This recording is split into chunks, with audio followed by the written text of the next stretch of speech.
Il a fallu que Kader Sanogo vienne vous corroborer cela. Et que le président Laurent Gbagbo... C'est la sortie de Laurent Gbagbo. Non, parce que lui, il mélange tout. Je ne mélange absolument pas. Attention, c'est la sortie de Laurent Gbagbo. Je peux m'exprimer si c'est la sortie de Laurent Gbagbo. Mais je pense que là... Alors, la sortie, d'accord, de Laurent Gbagbo corrobore, mais je dis en 2004, Muammar Kadhafi a fait cas, d'accord, de cette exclusion contre les musulmans de Côte d'Ivoire. C'est dans le rapport de la CENSAD. Donc il y arrête de brosser le soleil, en fait. Attendez, c'est dans le rapport de la CENSAD. On nous dit qu'un monsieur Kader Sanogo est un proche de IB qui a mélangé des choses vraiment alambiquées, qui n'ont rien à voir avec les propos de IB qui est le concerné. Concernant le financement de cette rébellion aussi, s'il vous plaît, parce qu'on a toujours dit que c'est IB qui était l'exécutant de cette rébellion. Monsieur Laurent Gbagbo vient reconfirmer les dires dits par monsieur Muammar Kadhafi et monsieur Kader Sanogo. Donc rien de nouveau sous le soleil. Si vous dites maintenant que les dires, si vous dites que maintenant que les dires, mais je suis si vous dites que les dires, moi je ne sais pas en quoi les dires de monsieur Laurent Gbagbo aident monsieur Alassane Ouattara. Tant qu'on n'aura pas le dédouane, tant qu'on n'aura pas de procès, et je le dis devant tout le monde, tant qu'on n'aura... Bonsoir à tous. J'ai répondu. Non, on s'en fout. Oui, c'est tout. Bon.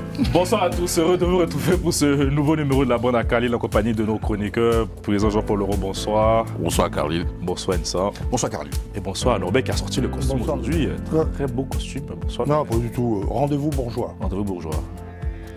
Donc, on apprécie. L'habit fait le moine, c'est ce que pense le président à vie des journalistes ivoiriens de tout l'univers et de la banlieue parisienne. C'est la raison pour laquelle il est tout le temps en costard, pensant que les sottises qu'il profère sur ce plateau prendront un vernis un peu plus de véracité, mais non, l'habit ne fait pas le moine. Quelle entrée, vous êtes très chaud. Hein, déjà, droit de réponse. En début d'émission déjà. Quelquefois, très souvent, il faudrait ne pas répondre au coup de pied d'un âne. Bonsoir Jean-Yves. Je ne sais pas de qui parle. Bonsoir. Bon, parlons politique, messieurs, on va ouvrir cette émission avec le discours, je crois, le premier discours du président Gbagbo cette année 2026, canon des vœux. Alors, il y a une séquence qui a beaucoup circulé. Je propose qu'on la regarde ensemble et qu'on commente par la suite. Moi, je suis allé une fois en Libye pour une réunion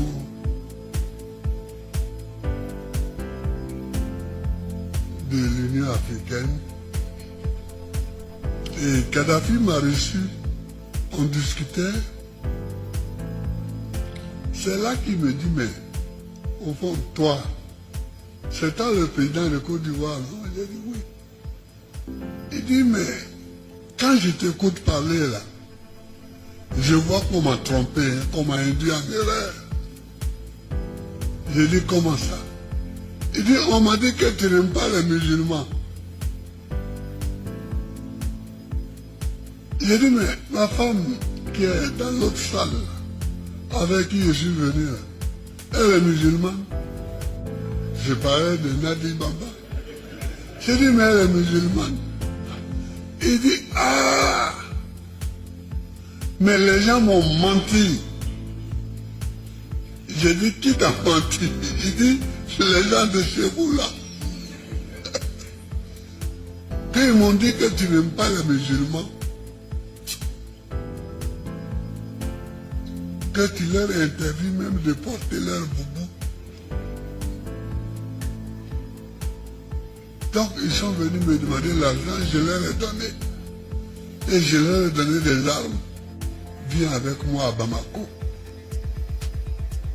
Parce que on va faire une réunion à Bamako. La Libye y sera. Mais viens, je vais aller leur parler. Parce qu'ils sont là-bas.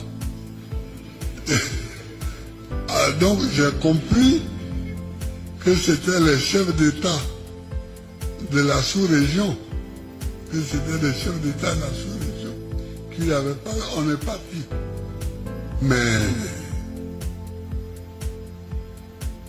il leur a parlé, il a parlé bête. Il a parlé bête.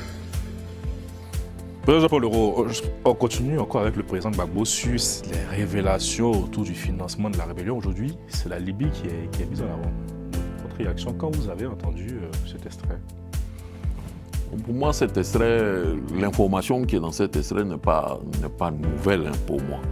Nous nous souvenons encore de ce livre de Ousmane Kader Sanogo qui, sur un plateau de télé, dans la promotion de son livre, avait lui aussi révélé que avait déjà révélé que c'est lui qui le premier a révélé que c'était un Kadhafi, le guide libyen qui avait financé la rébellion ivoirienne. Donc ce n'était pas nouveau en tant que journaliste ivoirien, puisque lui, son livre avait il visait essentiellement Guillaume Soro, qui à l'époque était président de l'Assemblée nationale, qui semblait déjà être, et puis lui, proche de IB, voulant découdre avec Soro. Mais au-delà de cette sortie du président Laurent Gbagbo, je retiens une seule chose finalement. Je me dis, à chaque fois que Laurent Gbagbo fait une sortie ou pose un acte, c'est à l'avantage du président Alassane Ouattara. Je l'ai dit sur ce plateau ici, que le président Alassane Ouattara a été réélu parce qu'il avait un partenaire stratégique qui était le Front commun, qui dans son action a créé les conditions d'une situation de chaos et de psychose dans les esprits des Ivoiriens qui ne sont pas sortis à aller voter. Ça fait un boulevard au président Alassane Ouattara. Laurent Gbagbo lui-même, à demi-mot, l'avait tout du moins reconnu devant Alain Foucault. Pareil, les élections législatives. Avant cela, on a eu les séquences des différentes, je dirais, appels de Benoît, quand on savait qu'entre-temps, les autres partis d'opposition étaient en train de se rassembler. Quand on a vu la séquence de la création du Front commun, on a su que le PDCI est en train de s'allier aux autres, créer une coalition qui semblait être consistante. On a débauché le PDCI pour en faire ce qu'on sait aujourd'hui. Aujourd'hui, cette sortie, pour beaucoup d'Ivoiriens, le président Alassane Ouattara a été le financier de la rébellion. Aujourd'hui, Laurent Gbagbo vient nous dire que lui, il avait cette information depuis 2008, que ce n'était pas Alassane Ouattara, que c'était Muammar Kadhafi. Bon, vous allez voir sur les réseaux, dans les papiers, dans les journaux, les partisans du président Alassane Ouattara, vous avez menti sur notre chef. Pendant des années, vous avez fait croire que c'était lui qui était le financier. Voilà, aujourd'hui, Laurent Gbagbo lui-même vient de dédouaner publiquement le président Alassane Ouattara. Moi, c'est cela que je tire comme conséquence. Je me dis en fait, toutes les sorties et les actions du président Alassane Ouattara concourent ou sont à la faveur du président Laurent Gbagbo, concourent et sont à la faveur du président Alassane Ouattara. Bon, je ne sais pas quelle mission il se confie. Voilà. Pour l'instant, c'est là que je m'arrête. Bon. Effectivement, si on était militant de M. Ouattara, on dira que Gbagbo a dédouané en fait Alassane Ouattara complètement.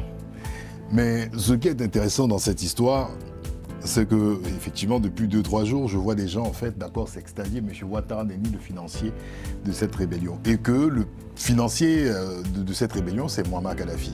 Il faut faire attention à ce que l'on tient comme propos. Déjà, il faut remettre les choses dans leur contexte. Nous sommes en 2004, précisément au mois de mai. Et effectivement, M. Laurent Gbagbo est invité à Tripoli.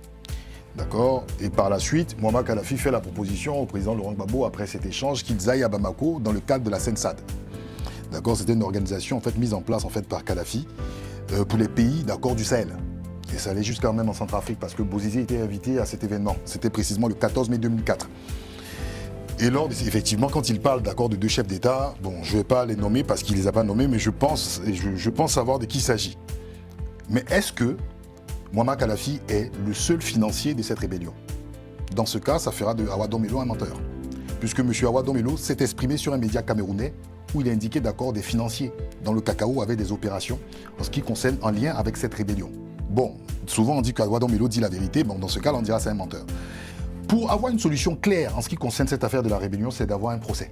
Chose qu'on n'aura jamais en Côte d'Ivoire. M. Ouattara, au second tour, avait promis de faire la lumière sur cette rébellion et sur son financement. Ça n'existera pas. Donc, on part avec des allégations. Dans le cas du président Laurent Gbagbo, c'est une allégation verbale. Il y a des allégations, en fait, qui sont sourcées Bah oui, c'est une allégation verbale. Même qu'on le croit, même je ne suis pas en train de dire que ce qu'il dit est inexact.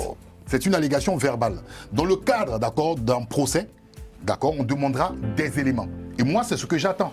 Parce qu'il y a aussi, d'accord, certains éléments qui donnent le Burkina Faso comme l'un des principaux, l'un des financiers aussi, d'accord, de cette rébellion. Si je prends les propos du président Jean-Paul Leroux, qui a indiqué M. Kader Sanogo, qui indique être l'un des proches du sergent-chef IB, mais il dit le contraire de ce que IB dit. Puisque IB a un témoignage également aussi où on l'entend, il dit que c'est un Libanais qui l'a financé. Il ne dit pas que c'est Kadhafi. Qui dois-je croire dans cette situation? Parce que chacun donnera son interprétation. Est-ce le Libanais? Est-ce M. Muammar Kadhafi? Mais au moins Laurent Gbagbo corrobore ce que... Bon. Au moins les propos de Laurent Gbagbo corroborent les propos de Ousmane Kader Sanogo. Alors, effectivement, Gbagbo l'a dit, M. Ousmane Kader a parlé de quoi? De 6 milliards ou 60 milliards, je ne sais plus. 6 milliards, il a parlé de 6 milliards. M. Gbagbo n'a pas donné d'accord. 60 milliards. 60 milliards, d'accord, 60 milliards. On parle de 60 milliards. Laurent Gbagbo n'a pas donné de montant. Et en plus, pour information, mais c'est une information qui n'est pas nouvelle, c'est même pas Kader Sanogo qui l'a dit. Même Muammar Kadhafi, lors du Sensad, a indiqué que des pays ont comploté contre Laurent Gbagbo dans cette affaire. C'est pas Gbagbo qui est le premier à le dire. Vous avez tout le discours où il a indiqué que monsieur Laurent Gbagbo laissait Laurent Gbagbo faire, d'accord, ce qu'on appelle un dialogue inter-ivoirien entre les Ivoiriens et qu'il ne souhaite pas, d'accord, qu'il ne souhaite pas que des pays étrangers, dans le cas de Kléber et de Marcoussi, puissent s'immiscer dans la crise ivoirienne. Le rapport de la Sensad est accessible à tout le monde. Vous allez lire, toutes ces informations sont accessibles. Donc si vous l'aviez ignoré pendant un moment,